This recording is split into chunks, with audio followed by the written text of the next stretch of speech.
when I expose material to an external magnetic field, then we learned last time that the field inside that material is modified. And we express that in terms of an equation that the field inside the material is kappa of m, which is called the relative permeability, times the external field, and I will refer to that all the time as the vacuum field. And when we have diamagnetic material, kappa m is just a hair smaller than 1. With paramagnetic material, it is a hair larger than 1. But when we have ferromagnetic material, it can be huge. It can be 1,000, 10,000, and even higher. Now, in the case of para and ferromagnetic material, the kappa of m is the result of the fact that the intrinsic dipoles of the atoms and the molecules are going to be aligned by the external field. And today I want to raise the question, how large can the magnetic dipole moment of a single atom be? And then comes the logical question, how strong can we actually then have a field inside ferromagnetic material? That means if we were able to align all the dipole moments of all the atoms, what is the maximum that we can achieve? To calculate the magnetic dipole moment of an atom, you have to do some quantum mechanics, and that's beyond the scope of this course. And so I will derive it in a classical way, and then at the very end I will add a little pepper and salt, which is quantum mechanics, just to make the result right. But it can be done in a classical way. It can give you a very good idea. If I have a hydrogen atom, which has a proton at the center, has a charge plus E. E is the charge of the electron, but this is the plus charge. And let this have an orbit R, circular orbit. And the electron here, E, I'll give it a minus sign to make sure that you know that it's negative. Say the electron goes around in this direction. This is the velocity of the electron. That means that, of course, the current around the proton would then be in this direction. If an electron goes like this, the current goes like that. That's just by convention. The mass of an electron, you should know that by now, is approximately 9.1 times 10 to the minus 31 kilograms. The charge of the electron, 1.6 times 10 to the minus 19 coulomb. And the radius of the orbit in a hydrogen atom, it's often called the Bohr radius, by the way, is approximately 5 times 10 to the minus 11 meters. We're going to need these numbers. That's why I write them down for you. If you look at this current running around the proton, it's really a current, which the current, say, goes in this direction. And here is that proton, trying to make you see three-dimensionally. Then it creates a magnetic field in this direction. And so the magnetic dipole moment mu is up. And the magnitude of that magnetic dipole moment, as we learned last time, is simply this current I times the area A of this current loop. Now, the area A is trivial to calculate. That's pi r squared, r being the radius of the orbit. And so A, that's the easiest, is pi r squared. And if I use my 5 times 10 to the minus 11, then I find that this area is 8 times 10 to the minus 21 square meters. So that's easy. But now comes the question, what is I? What is the current? So now we have to do a little bit more work. And we have to combine our knowledge of 802 with our knowledge of 801. If this electron goes around, the reason why it goes around is that the proton and the electron attract each other. And so there is a force in this direction. And we know that force, that's the Coulomb force. It's an electric force. That force is this charge times this charge, so that's E squared, divided by our famous 4 pi epsilon 0, and then we have to divide it by the radius squared. So that's Coulomb's law. But from 801, from Newtonian mechanics, we know that this is what we call the centripetal force that holds it in orbit, so to speak, and that is mv squared, m being the mass of the electron, v being the speed of the electron, mv squared divided by r. And so this allows me to calculate as a first step, before we get into the current, what the velocity of this electron is. It's phenomenal. It's an incredible speed. So v then becomes, I lose 1 r, so I get the square root, I get an e squared upstairs here, my m goes downstairs, I have 4 pi epsilon 0, and I have here an r. And I know all these numbers. I know what e is, I know what capital R is, I know what 4 pi epsilon 0 is. 1 over 4 pi epsilon 0 is the famous 9 times 10 to the power 9. And so I can calculate what v is. And if I stick in the numbers, and if I did not make a mistake, then I find about 2.3 times 10 to the 6 meters per second. It's an immensely high speed, 5 million miles per hour. If this were a straight line, you would make it to the moon in 3 minutes. 5 million miles per hour. This electron goes around the proton. Now I have to go to the current. I have to find out what the current is. So the question that I'm going to ask now is, how long does it take for this electron to go around? Well, that time, capital T, is of course the circumference of my circle divided by the speed of the electron. Trivial. Even the high school students in my audience will understand that one, I hope. And so I know what 2 pi r is because I know r and I know v, and so I can calculate that time just by sticking in the numbers, and I find it is about 1.14 times 10 to the minus 16 seconds. Just imagine how small that time is. We cannot even imagine what it's like. It goes 10 to the 16 times per second around. It has this huge speed. The 1.14 times 10 to the minus 16 really should have been 1.4 times 10 to the minus 16. Of course, it doesn't make much difference, but in case you substitute in the numbers, it is 1.4 times 10 to the minus 16. Now, we still haven't found the current, but we're almost there. Because when you look here, there is this electron going by, and every 1.14 10 to the minus 16 seconds, that electron goes by. So the current I, that's the definition of current, is the charge per unit time. And so every capital T seconds, the charge E goes by, and so this is per definition the current. And so this current then that you have, which is simply due to the electron going around the proton, is about 1.1 times 10 to the minus 3 amperes. And that is mind-boggling. A milliampere, one electron going around a proton, represents a current of a milliampere. And now, of course, I have the magnetic moment, mu, that is I times A. We already calculated A, and now we also have the current I, and so we now get that mu is approximately 9.3, if you put in all the decimals correctly, times 10 to the minus 24, and the unit is, of course, amperes square meters. This is area, and this is current. This A has nothing to do with that A. Hey? This is amperes. Be careful. And this is square meters. So these are the units. And this has a name. This is called the Bohr magneton. Bohr magneton.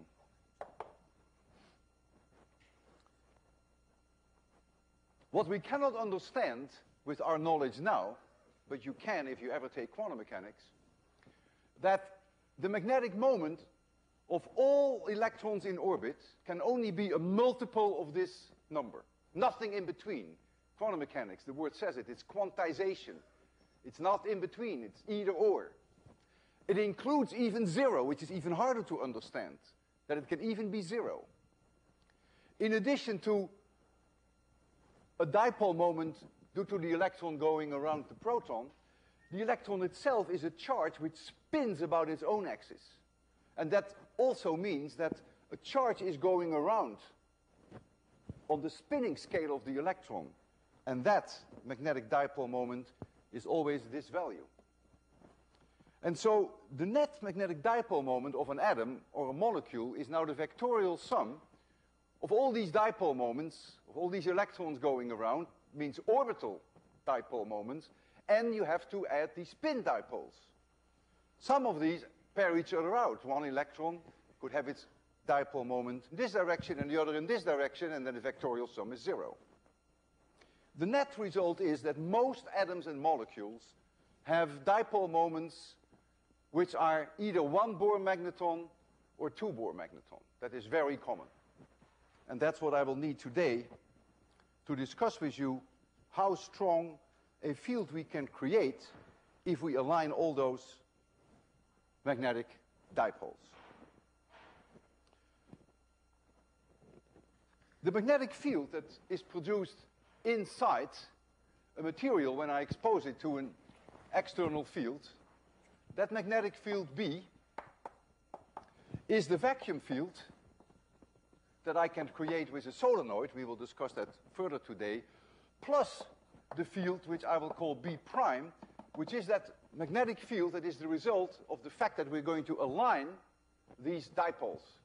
The external field wants to align these dipoles, and the degree of success depends on the strength of the external field and, of course, on the temperature. If the temperature is low, it's easier to align them because there's less thermal agitation.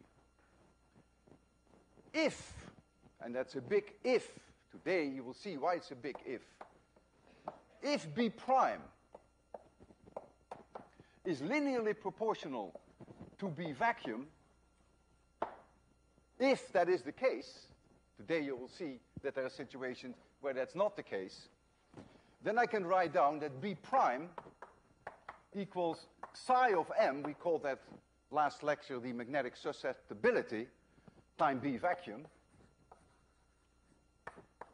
It's a linear proportionality constant. If I can do that, then of course B is also proportional to B vacuum, because now I can write down that B is 1 plus psi m times B vacuum.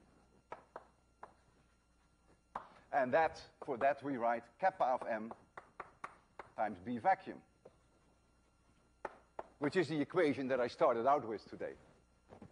And so that is only a meaningful equation if the sum of the alignment of all these dipoles can be written as being linearly proportional with the external field. And this is what I want to explore today in more detail. With paramagnetic material, there is never any worry that the linearity doesn't hold. But with ferromagnetic material, that is not the case. Because with ferromagnetic material, it is relatively easy to align these dipoles because they already group in domains, as we discussed last time, and the domains flip in unison. And so with ferromagnetic material, as you will see today, we can actually go into what we call saturation, that all the dipoles are aligned in the same direction. And now the question is, how strong would that field be? I'm going to make a rough calculation, but to give you a pretty good feeling for the numbers. It depends on what material you have. I will choose a material whereby the magnetic dipole moment is 2 Bohr magnetons. So this is, I told you it's either 1 or 2 or 3. I pick one for which it is 2. And I have them all aligned. So I take the situation that they're all aligned. So here is the current going around the nucleus. Here's another one. Here's another one. Here's another one. This is a solid material. So these atoms or these molecules are nicely packed. And here you see all these currents going around. And all these magnetic dipole moments are nicely aligned. And so these magnetic fields are supporting each other. And the question now is, what is the magnetic field inside here? Well, that's an easy calculation, because this really looks like a solenoid, like you have windings, and you have a current going around. And you remember, or should remember, that if we have a solenoid, and we run a current through a solenoid, that the magnetic field in the solenoid is mu0. This mu0 is not this mu, This mu0 is the same one that, oh no, it's not, we don't have it on the blackboard. You notice the famous 4 pi times 10 to the minus 7. And then we have the current I, and then we have N, if that's the number of windings that we have in the solenoid, and then we have L, which is the length of the solenoid. So this is the number of windings of the solenoid per unit length, the number of windings per meter. So if we could figure out for this arrangement what this quantity is, then we're in business. I take a material which is not unreasonable, whereby the number density of atoms, I call that capital N, written in a subscript way, is about 10 to the 29. So this is atoms or molecules, whatever may be the case, per cubic meter. That's not unreasonable. And now I have to somehow manipulate, massage the mathematics so that I get in here this magnetic moment, this Bohr magneton, the 2 Bohr magnetons. And there are several ways of doing that. I have chosen one way, and that's the following. I take here a length of 1 meter. So this is a solenoid, and I pick only 1 meter. I could have taken 3 or 5 meters, makes no difference. I take 1 meter. And each one of these loops here has an area A. So we would agree, I hope, that the area, that the volume of this solenoid, which has a length 1 meter, that volume is A square meters times 1. And so the volume is A cubic meters. A times 1 meter is A cubic meters. But the number of atoms per cubic meter is 10 to the 29s. And so the number of atoms that I have in this solenoid per meter is this A times that N. So this is the number of windings, if I call this one winding, the number of windings per meter. Or you can think of it, the number of atoms per meter, the way they're lined up. And so now I am in business, because this now is my N divided by L. And so I can write now mu0 times the current I times that area A times N, which is 10 to the 29. But look now you see why I did it this way, because I times A is the magnetic dipole moment of my atoms. And that was 2 Bohr magnetons. And so this now also equals mu0 times twice mu Bohr times N. And I'm finished, because I know what mu0 is, and I know what mu Bohr is. We calculated that. It's still here, this number. And I know what my capital subscript N is, 10 to the 29 atoms per cubic meter. And so I just shove those numbers in my equation, and I find that this is approximately 2.3 Tesla for the numbers that I have chosen. It's not for all materials this way, but because I have adopted 2 Bohr magnetons for the magnetic dipole moment of each atom, and I have adopted a density of 10 to the 29 atoms per cubic meter. And for that situation, you get 2.3 Tesla. Now, I want to use this number and understand what's going to happen in ferromagnetic material. I take ferromagnetic material and I expose it to an external field. I call it a vacuum field. So I stick it in a solenoid and I can choose the current through my solenoid. And I'm going to plot for you the vacuum field. This vacuum field is linearly proportional to the current through my solenoid. This is an actual physical solenoid. I have a wire that goes around like this. I don't have one here now. And I run a current through there. And that vacuum B field equals mu0 times I times N divided by L, except that this N divided by L is now the number of windings of my current wire, and this is the length of my solenoid. So don't confuse it with the one we had there, because that was on an atomic scale, and this is on a microscopic scale. How many windings you have could be, we had a big one here in class, 2800 windings, and we had 60 centimeters long, and so that's what this number is all about. So the moment that I know what the current is through my solenoid, I immediately know what my vacuum field is, one-to-one correspondence. And now I'm going to measure inside the ferromagnetic material, which I stick in the solenoid, I'm going to measure there the magnetic field. And what's going to happen now? Well, first of all, I cannot at all plot this curve on a one-to-one scale. The reason being that kappa of m for ferromagnetic material is so large, let us adopt for now a number of 1,000, say. Or could be larger even. Let's say kappa of m is 1,000.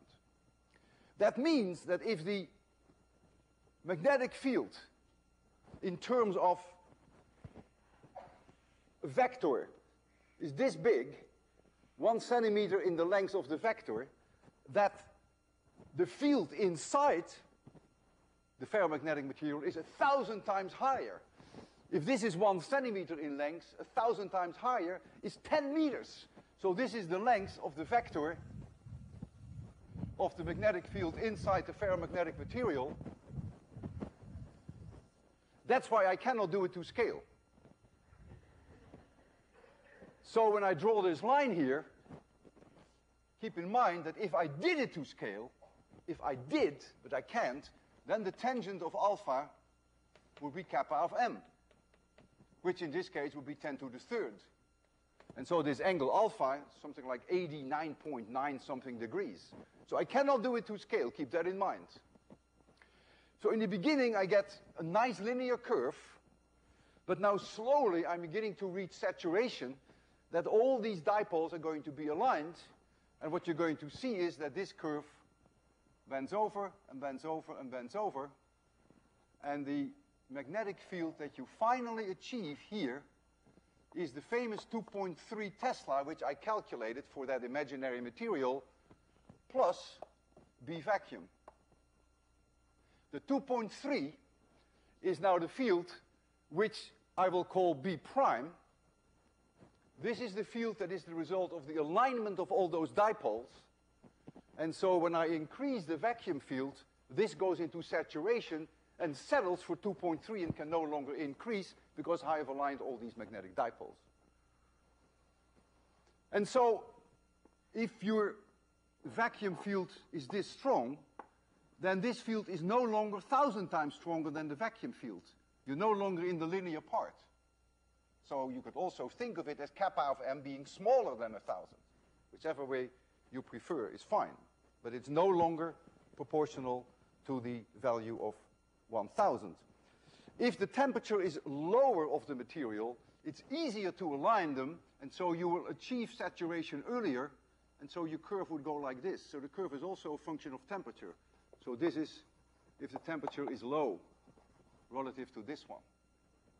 So these curves depend on temperature as well. The lower the temperature, the easier it is to align them.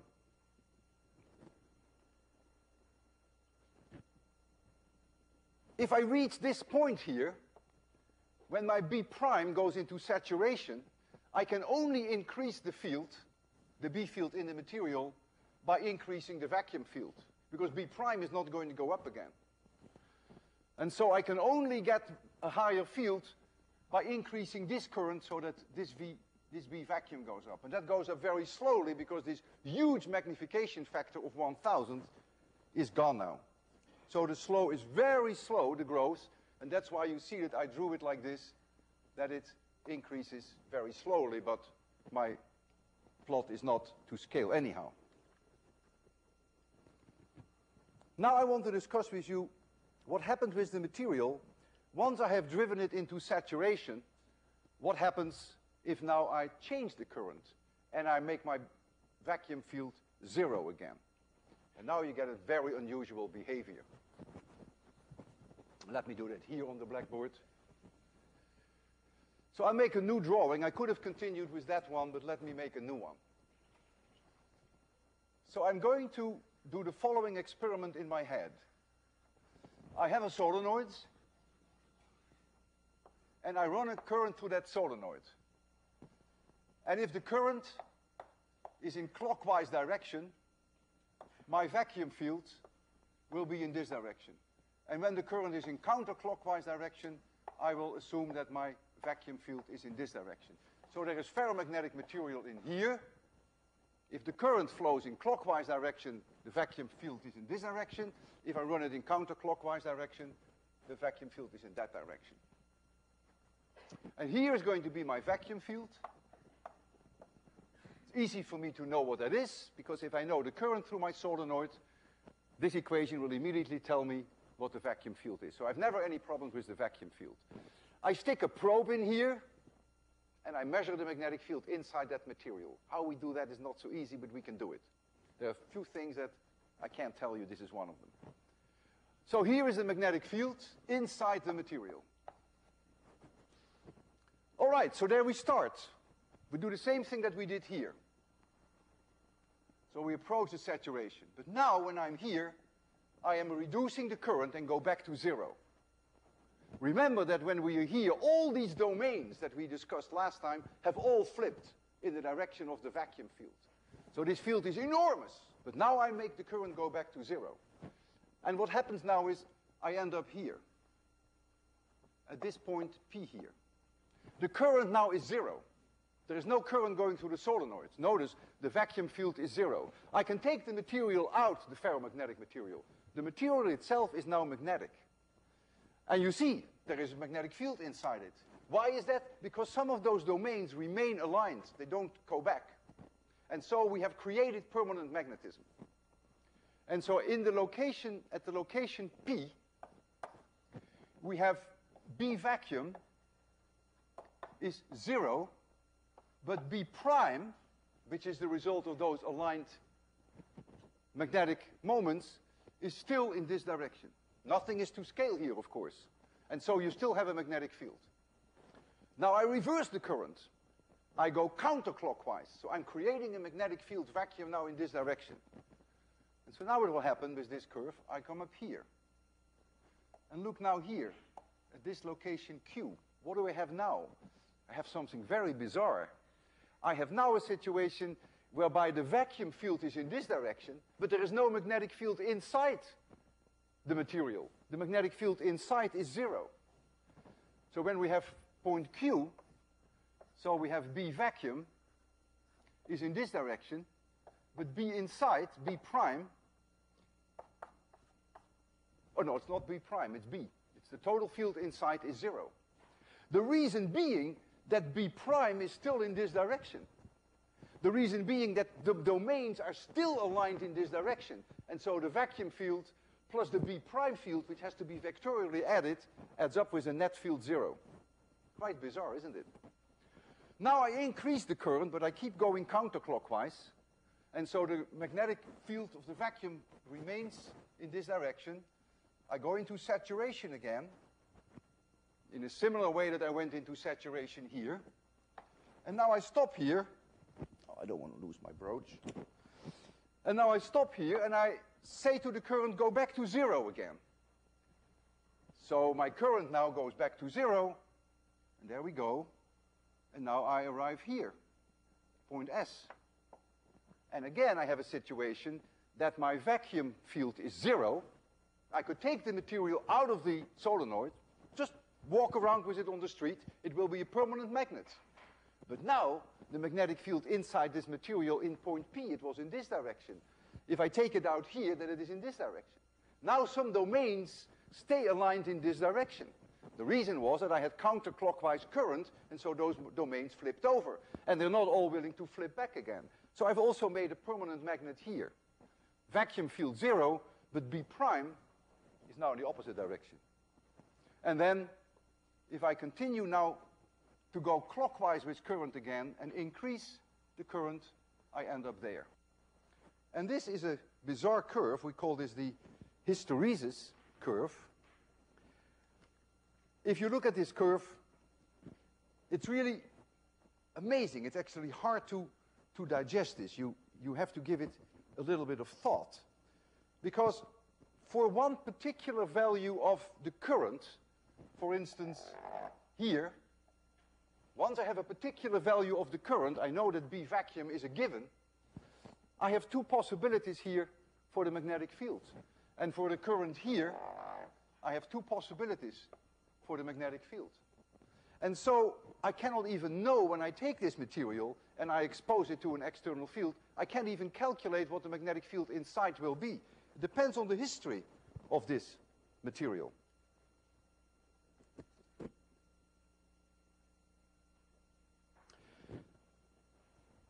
Look at this point here and at this point there. If I asked you what is kappa of M, it's almost a ridiculous question.